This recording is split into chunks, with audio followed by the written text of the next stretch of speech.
اللهم صل على سيدنا محمد النبي الأمي.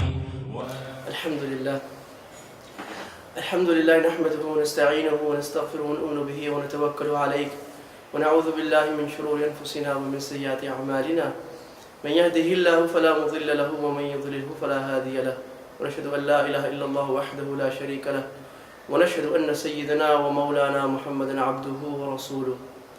أما بعد فأعوذ بالله من الشيطان الرجيم. بسم الله الرحمن الرحيم. لقد كان لكم في رسول الله أسوة حسنة لمن كان يرجو الله واليوم الآخر وذكر الله كثيرا. عزیز دوستوں، محترم بزرگوں اور سامعین، السلام علیکم ورحمۃ اللہ وبرکاتہ. ہمارا آج کا موضوع اور موضوعات کی سیریز جو ہم شروع کرنے لگے ہیں وہ ہے السیرۃ النبویہ، یعنی رسول اللہ صلی اللہ علیہ وسلم کی پیاری زندگی اور آپ کی زندگی کے حالات تفصیل کے ساتھ. یہ موضوع کیا ہے اور اس کے مندرجات کیا ہیں، اس میں کون کون سے ٹاپکس داخل ہیں، کون کون سے سبجیکٹس داخل ہیں، ہمارا پڑھنے کا طریقہ کیا ہوگا، اور سب سے اہم بات ہمارے پڑھنے کی وجہ کیا ہے، ہم کیوں سیرت کا علم پڑھنا چاہ رہے ہیں، یہ ہمارا آج کا موضوع رہے گا. دعا فرمائے اللہ تعالیٰ مجھے صحیح بات کہنے کی اور ہم سب کو سمجھ کر عمل کرنے کی توفیق عطا فرمائے. ایک مرتبہ درود شریف پڑھ لیتے ہیں شروع میں. اللہم صلی علی محمد وعلی آل محمد کما صلیت علی ابراہیم وعلی آل ابراہیم انک حمید مجید. اللہم بارک علی محمد وعلی آل محمد کما بارکت علی ابراہیم وعلی آل ابراہیم انک حمید مجید. ہم یہ بات سمجھنے کے لیے کہ ہمیں سیرت پڑھنے کی ضرورت کیوں ہے، سب سے پہلے ہمیں سمجھنا پڑے گا کہ انسان کا موڈ آف نالج اور اس کی لمٹ آف نالج، انسان کی علم کی رسائی اور انسان کا علم کہاں تک پہنچتا ہے، اور کیا انسان اپنی کامیابی تلاش کرنے کے لیے اور دنیا کے آنے کا مقصد تلاش کرنے کے لیے اپنے علم اور اپنی عقل پر اعتماد کر سکتا ہے. ہم دیکھتے ہیں کہ ہمارے پاس 5 قسم کی قوتیں ہیں. میں دیکھتا ہوں، لیکن کیا میرے دیکھنے کی قوت انلمیٹڈ ہے؟ نہیں، میری دیکھنے کی قوت لمیٹڈ ہے. میں سنتا ہوں لیکن کم سنتا ہوں، میرے سننے کی قوت بھی لمیٹڈ ہے. میں سنتا ہوں، میرے سننے کی قوت بھی لمیٹڈ ہے، انلمیٹڈ نہیں ہے. میں یہاں سے سن سکتا ہوں، وہاں سے نہیں سن سکتا. جب میری جسم کی ہر چیز لمیٹڈ اور بہت محدود ہے اور میرے سارے حواس بہت کم ہیں، تو اس سے ثابت ہوا کہ میرے عقل اور میرے سوچنے کی قوت بھی بہت محدود اور لمیٹڈ ہے. بہت ساری چیزیں ایسی ہیں جن کو میں اپنی عقل سے سمجھ سکتا ہوں، لیکن دوسری طرف بہت ساری چیزیں ایسی ہیں جن کو میں اپنی عقل سے نہیں سمجھ سکتا. اب جو چیزیں میں اپنی عقل سے نہیں سمجھ سکتا، اس کو سمجھنے کے لیے میں کس کا محتاج ہوں؟ تو بات بہت واضح ہے، میں اس عقل کے بنانے والے کا محتاج ہوں، جس نے میری عقل کو بنایا، میرے جسم کو بنایا، مجھے سننے کی طاقت دی، بولنے کی طاقت دی، سونگنے کی طاقت دی اور سمجھنے کی طاقت دی. لہٰذا ہمارا یہ دعویٰ ہے کہ وحی کے نور کے بغیر انسانی عقل اور علم گمراہ ہے، اور وہ نور جس سے انسانی عقل صحیح راستے پر آئے گی وہ قرآن ہے، اس کی عملی تصویر جناب رسول اللہ صلی اللہ علیہ وسلم کی سیرت پر ہے. سیرت جو ہم پڑھنے آ رہے ہیں، اس کا معنی کیا ہے؟ سیرت کس کو کہتے ہیں؟ دیکھیں، سیرت عربی کا ایک لفظ ہے اور اس کا معنی ہے رات کے وقت چلنا، اصل جو ڈکشنری کا معنی ہے. اس کے بعد اس کا معنی بن جاتا ہے کسی آدمی کا طرز زندگی، لائف سٹائل. تو جب ہم کہتے ہیں سیرت النبی صلی اللہ علیہ وسلم، تو اس کا مطلب یہ ہوتا ہے کہ رسول اللہ صلی اللہ علیہ وسلم کی زندگی کا طریقہ. آپ نے مکہ میں جو زندگی گزاری، جس ڈیٹیل سے، جس طریقے سے گزاری، وہ آپ نے مدینہ میں جو زندگی گزاری، جس طرح گزاری، وہ آپ نے کافروں سے جو معاملہ کیا، باغیوں سے معاملہ کیا، مسلمانوں سے معاملہ کیا، اپنے مخالفین سے معاملہ کیا، یہ سارے معاملات سیرت میں آتے ہیں. رسول اللہ صلی اللہ علیہ وسلم کا پورا لائف سٹائل سیرت میں آ جاتا ہے. اللہ نے قرآن مجید میں ہمیں کہا ہے لَقَدْ كَانَ لَكُمْ فِي رَسُولِ اللَّهِ أُسْوَةٌ حَسَنَةٌ. رسول اللہ صلی اللہ علیہ وسلم کی مبارک زندگی تمہارے لیے بہترین نمونہ ہے. ایک اور آیت میں سورہ آل عمران میں اللہ تعالیٰ نے فرمایا قُلْ إِن كُنتُمْ تُحِبُّونَ اللَّهَ فَاتَّبِعُونِ يُحْبِبْكُمُ اللَّهُ وَيَغْفِرْ لَكُمْ ذُنُوبَكُمْ وَاللَّهُ غَفُورٌ رَحِيمٌ. اللہ اپنے نبی سے کہہ رہے ہیں کہ لوگوں کو بتا دیجئے اگر تم اللہ سے محبت کرنے کا دعویٰ کرتے ہو تو میری پیروی کرو، کیا ہوگا؟ اللہ تم سے پیار کرے گا، وَيَغْفِرْ لَكُمْ ذُنُوبَكُمْ، اللہ تمہارے سارے گناہوں کو معاف کر دے گا۔ یہ اور قرآن کی بہت ساری آیتیں پڑھ کر ہمیں یہ پتہ لگتا ہے کہ اللہ کے نبی صلی اللہ علیہ وسلم کی زندگی پر اور پوری زندگی پر چلنا ہی ایک مسلمان کے لیے کامیابی کا راستہ ہے۔ آج ہم لوگ اس چیز کو بہت زیادہ فالو کرتے ہیں کہ ہمارا آئیڈیل کون ہونا چاہیے، آئیڈیل کریکٹر۔ میڈیا اور ٹی وی بھی بہت سارے کریکٹرز کو ایز اے آئیڈیل کریکٹر بنا کر پیش کرتا ہے، اور نوجوان خاص طور پہ اس چیز کو دیکھتے ہیں کہ ہمارا آئیڈیل کون ہوگا۔ کسی نے کسی پلیئر کو اپنا آئیڈیل بنایا ہوا ہے، کسی نے کسی اسٹار کو اپنا آئیڈیل بنایا ہوا ہے۔ لیکن اگر ہم قرآن سے پوچھتے ہیں اور اللہ سے پوچھتے ہیں، جس نے ہمیں بنایا اور جو اللہ سے زیادہ ہماری کامیابی کو کوئی نہیں جانتا، وہ اللہ یہ کہتا ہے کہ تمہارا بہترین آئیڈیل تم میں تمہارے نبی ہیں۔ اب ہم یہ دیکھتے ہیں کہ رسول اللہ صلی اللہ علیہ وسلم کی زندگی کے کتنے مختلف اور متنوع پہلو ہمارے سامنے ہیں، اور زندگی کے کتنے سارے شعبے ہیں، اور زندگی کے کتنے سارے اسپیکٹس ہیں جس میں آپ صلی اللہ علیہ وسلم نے ہمیں کوئی نہ کوئی گائیڈ لائن دی ہے۔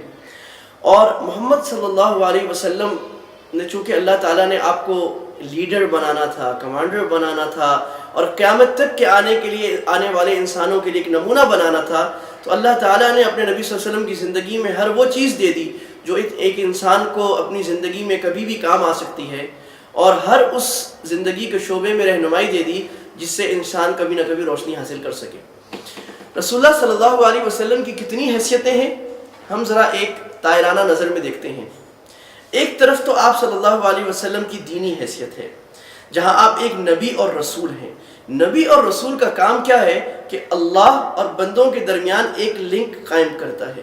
ہم اللہ کی بات سن نہیں سکتے، اللہ کو دیکھ نہیں سکتے، اور ہم میں سے ہر ایک کے اندر وہ طاقت نہیں کہ ہم اللہ کی بات کو لیں، تو اللہ نے رسولوں کو بھیجنا شروع کیا۔ یہ اللہ کا انعام، اللہ کی نعمت، اللہ کی رحمت ہے کہ اللہ تعالیٰ نے رسولوں کو ہمارے درمیان بھیجنا شروع کیا۔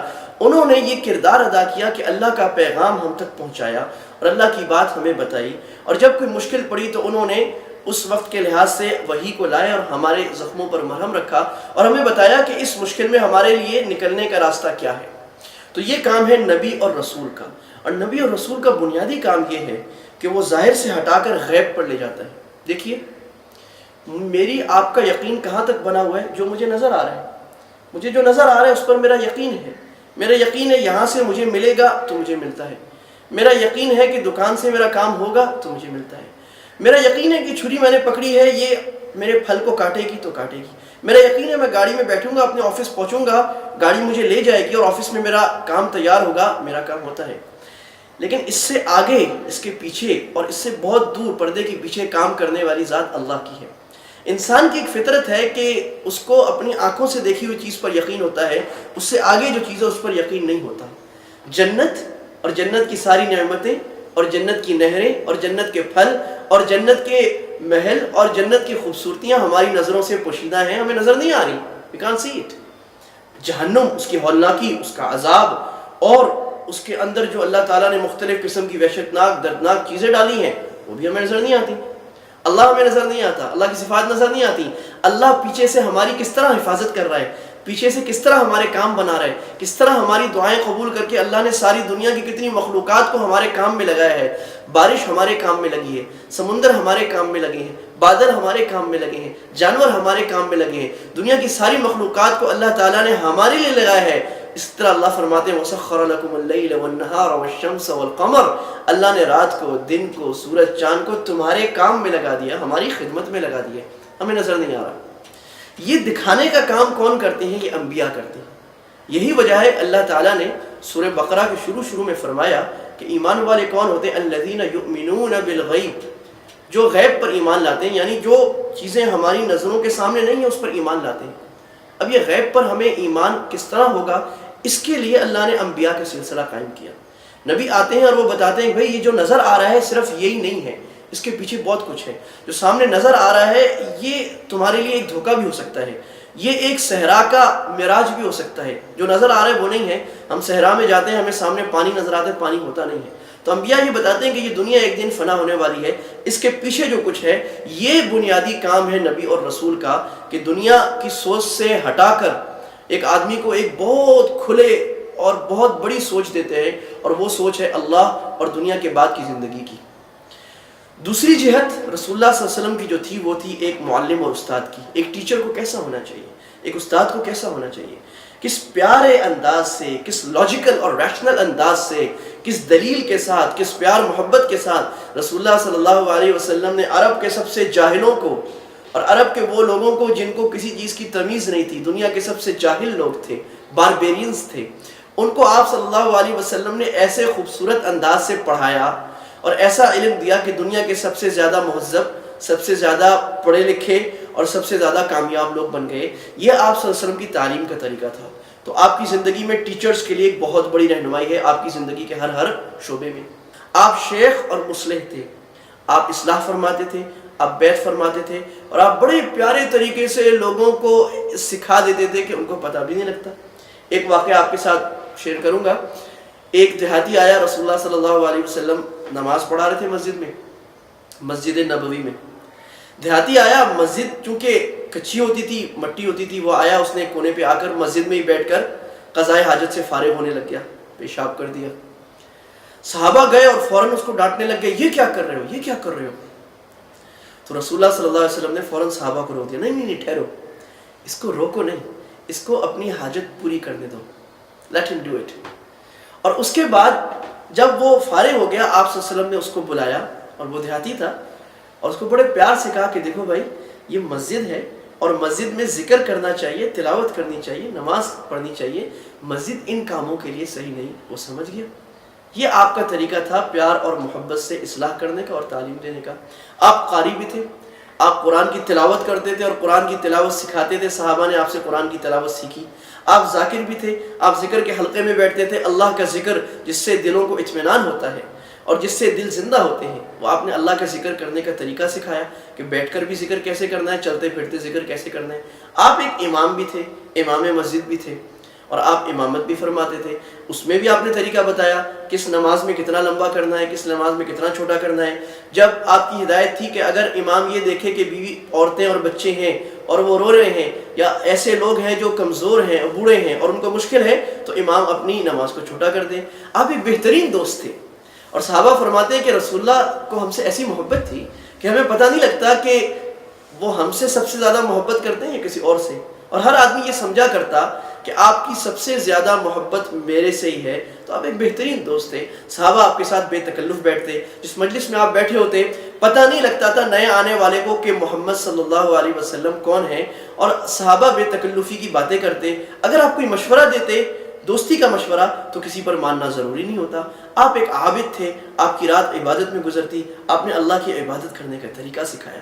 آپ کامیاب شوہر تھے، آپ باپ تھے، آپ سسر تھے، آپ نانا تھے، آپ نے فیملی کو ٹائم دینا سکھایا۔ آپ نے یہ نہیں بتایا کہ جو آدمی بزی ہو جائے وہ فیملی کو ٹائم دینا چھوڑ دے، آپ نے فیملی کو ٹائم دینا سکھایا۔ آپ نے 9 ازواج مطہرات ایک وقت میں تھیں، آپ نے ہر ایک کو ٹائم دیا، ہر ایک کے حقوق ادا کیے، ہر ایک کو خوش رکھا۔ آپ نے اپنے نواسوں کو اپنے کندھے پر اٹھا کر سواری کرائی، ان کو اپنی گود میں بٹھا کر کھلایا۔ آپ ایک بہترین اور کامیاب تاجر تھے، اور آپ نے بہترین تجارت کر کے دکھا دی۔ یہ تو آپ کی ایک حیثیت۔ اب آپ آ جائیے کلیکٹیو حیثیت پر، اجتماعی حیثیت پر۔ آپ مدبر سیاسی ہیں۔ رسول اللہ صلی اللہ علیہ وسلم واز اے سیزن پولیٹیشین۔ آج کل کے سیاست دانوں کی طرح نہیں، اصل میں سیاست کا لفظ ہمارے یہاں بہت خراب ہو گیا ہے۔ سیاست کا مطلب ہے حکومت کو اچھے انداز سے چلانا۔ تو آپ صلی اللہ علیہ وسلم نے حکومت کو ایسا چلا کے دکھایا کہ اس زمانے میں کوئی اور ایسی حکومت چلا نہیں سکا۔ آپ ایک بہت بالغ نظر قائد تھے، واز اے کمانڈر۔ آپ ایک کمانڈر تھے، اور زبردست آپ نے فورسز کو خود لیڈ کیا۔ آپ نے جنگ میں خود آگے بڑھ کر لڑایا اور لیڈ کیا، اور بہترین کامیابی سے ہمیشہ ہمکنار کیا۔ اور کبھی شکست بھی ہوئی تو آپ نے شکست کا طریقہ بھی سکھایا کہ جب جنگ کو شکست ہو رہی ہو، آرمی کو شکست ہو رہی ہو، تو کیا کرنا چاہیے۔ آپ ایک بہترین نیگوشیٹر تھے، آپ ٹیبل ٹاک کے ماہر تھے۔ آپ نے صلح حدیبیہ میں مشرکین کے ساتھ نیگوسیشن کی ہے، مذاکرات کیے، اور ایسے مذاکرات کیے کہ مشرکین کا جو آدمی آپ سے مذاکرات کرنے آتا، وہ مذاکرات کے نتیجے میں آپ کا حمایتی بن کر مشرکین کے پاس جاتا اور کہتا محمد تو بالکل ٹھیک بات کرتے ہیں۔ آپ نے مذاکرات بھی ایسے کامیاب کیے۔ آپ صلح کرنے والے تھے، آپ نے پیکٹس کیے، ایک نہیں 20 کیے، یہودیوں سے کیے، عرب کے قبائل سے کیے، مشرکین مکہ سے کیے۔ آپ نے صلح کی، آپ نے ٹریٹیز کی، آپ نے پیکٹس کیے، اور اس کو نبھا کر دکھایا۔ اور اگر کسی صحابی نے صلح توڑنے کی کوشش کی آپ نے سختی سے منع فرما دیا. آپ نے کہا ہم غداری نہیں کرتے, ہم دھوکہ بازی نہیں کرتے. آپ ایک کامیاب منتظم تھے, ایڈمنسٹریٹر. آج کل یہ کہا جاتا ہے کہ ایڈمنسٹریشن آج ایک بہت بڑا فن بن چکا ہے, اور مغرب کا یہ دعویٰ ہے کہ ہم نے جیسی ایڈمنسٹریشن لاز دیے ہیں ایسے کوئی نہیں دے سکا. اپنی جگہ صحیح ہوگا, لیکن ہم یہ دیکھتے ہیں کہ عرب کے اس زمانے میں جس طرح کی کامیاب ایڈمنسٹریشن پورے عرب میں رسول اللہ صلی اللہ علیہ وسلم نے کی ہے, اس کی مثال عرب میں تو کیا فارس اور کسرا میں بھی نہیں ملتی تھی. تو آپ نے گورنمنٹ ایڈمنسٹریشن کی, اور آپ ایک ایگزیکٹو تھے, ایگزیکٹو باڈی کے چیئرمین تھے پریزیڈنٹ کی طرح, اور آپ نے پورے سارے ڈپارٹمنٹس کو چلا کر دکھایا. آپ ایک انقلابی ریفارمسٹ تھے صحیح معنوں میں. اگر آپ صلی اللہ علیہ وسلم کی زندگی کو ہم ایک لفظ میں کہنا چاہیں تو ہم کہیں آپ ایک بہترین انقلابی تھے, آپ ایک ریفارمسٹ تھے. آپ نے عرب کی زندگی کو تبدیل کر کے رکھ دیا. اور الطاف حسین حالی نے کیا خوب کہا تھا کہ وہ نبیوں میں رحمت لقب پانے والا, مرادیں غریبوں کی بر لانے والا, مصیبت میں غیروں کے کام آنے والا, وہ اپنے پرائے کا غم کھانے والا, ضعیفوں کا ملجا یتیموں کا مأوا, خطا کار کو درگزر کرنے والا, بدندے شکے دل میں گھر کرنے والا, اتر کر ہرا سے سوئے قوم آیا, اور ایک نسخہ کیمیا ساتھ لایا, مسے خام کو جس نے کندن بنایا, کھرا اور کھوٹا الگ کر دکھایا.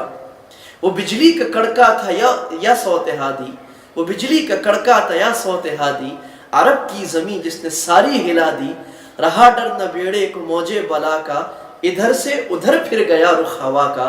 یہ الطاف حسین نے نقشہ کھینچا ہے کہ آپ صلی اللہ علیہ وسلم آئے اور آپ نے پوری عرب کا میپ تبدیل کر کے رکھ دیا.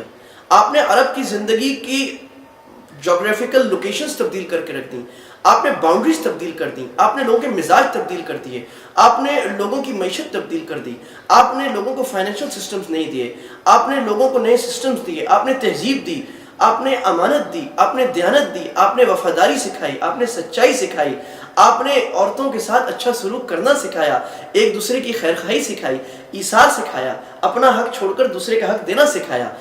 یہ رسول اللہ صلی اللہ علیہ وسلم کی زندگی کی جامعیت کا ایک بہت مختصر خاکہ میں نے آپ کے سامنے ایک گلمپس آپ کہہ لیجئے میں نے پیش کیا ہے کہ آپ کی زندگی کتنی ہمہ جہت اور کتنی براڈ ہے. اور یہ جتنے عنوانات میں نے پیش کیے ہیں آپ کے سامنے, ان میں سے ہر ایک عنوان پر ڈیٹیل کتابیں لکھی گئی ہیں, پی ایچ ڈی کے مقالے لکھے گئے ہیں اور تھیسس لکھے گئے ہیں, اور ان میں سے ہر ایک ٹاپک پر بہت لمبی بات ہو سکتی ہے. اس کی بہت ساری مثالیں ہمارے سامنے رسول اللہ صلی اللہ علیہ وسلم کی زندگی میں, ان میں سے ہر چیز میں سے ہمارے لیے جو ہدایت ہے وہ بہت وافر اور بہت زیادہ ہے.